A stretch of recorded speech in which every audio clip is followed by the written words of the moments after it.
Welcome back to my channel. আশা করি তোমরা সবাই অনেক অনেক ভালো আছো আর আমি অনেক ভালো আছি। এখন বাজে কি হলো 10:40 আর আমার ক্লাস আছে 11টায়।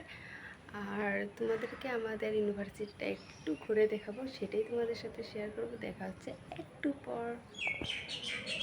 তারপর চলে যাব আমি ক্লাসে। আর যেহেতু আমি থাকি উপরে আর ও থাকে নিচে, তো ওকে ফোন করে বলছিলাম যে বের হো, কিন্তু ও বের হবে না, ওর একটু হলেও লেট হবে। তো তাকে টেনে মুনে নিয়ে চলে যাব এখন ক্লাসে। আর আমাদের ভার্সিটিটা কিন্তু অনেকটাই সবুজে ঘেরা, অনেকটাই ভালো লাগে। তারপর চলে আসলাম ক্লাসে, যে দেখতে পেলাম এসেছে এখন পর্যন্ত কেউ আসেনি। আর ওরা ক্লাস না হলে কিন্তু লুডো খেলাবে, তো লুডো খেলছিল ওরা, ওদেরকেও ভিডিওতে নিয়ে নিলাম। আর ওকে দেখতে পাচ্ছ, ও কিন্তু অনেকটাই লজ্জা পাচ্ছিল। তারপর এখান থেকে দেখাচ্ছিলাম কিন্তু আমাদের হস্টেলটা। তারপর ক্লাসটা সেরে ও সবাই চলেও গেছিলো, আর ওরা মানে কিছু কাজের জন্য বসে আছিল। তারপর মানে আমি যে ফ্রেন্ডটার সাথে এসেছি, ও মানে কি ফ্রন্টে বলছিল যে চল একটু ঘুরে আসি, আর একটু কাজও ছিল, তাই ওর সাথে গেলাম। আমিও ভাবলাম যে না, ক্লিপটা নিয়ে নিই, তোমাদেরকেও দেখাতে হবে যেহেতু।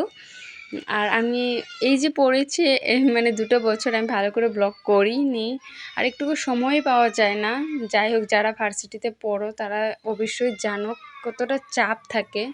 তারপর ভার্সিটির গেটটাও তোমাদেরকে দেখিয়ে দিলাম। আর লাইব্রেরিতে একটু কাজ ছিল, যেহেতু ভিতরে ভিডিও করা যাবে না, তাই এখান থেকে আমি ক্লিপটা নিয়ে নিয়েছি। আর এটা হলো লাইব্রেরি, আর ওদিকটা হলো তোমার IMS UG যারা, ওদের ক্লাস। তারপর কিছু খাওয়ার বস্তু নিয়ে এসেছিলাম ফ্রন্টের থেকে। আমরা জানি ক্লাসরুমে কেউ নেই, তাই মানে ক্লাসরুমে এসে সুন্দর করে খেয়ে দিয়ে জল টল খেয়ে, তো ও আর আমি চললাম মানে হোস্টেলে। তো হোস্টেলে চলে আসার পর আমি গেলাম আমার রুমে, চলে আসলাম। আমার ব্লগ ছিল মৈত্রী ব্লগ। আর ভিডিওটা কিন্তু এত অবধি, ভালো লাগলে লাইক করে দিয়ে একটা কমেন্ট করে জানি। দেখা হচ্ছে অন্য ভিডিওয়ে। Bye bye guys.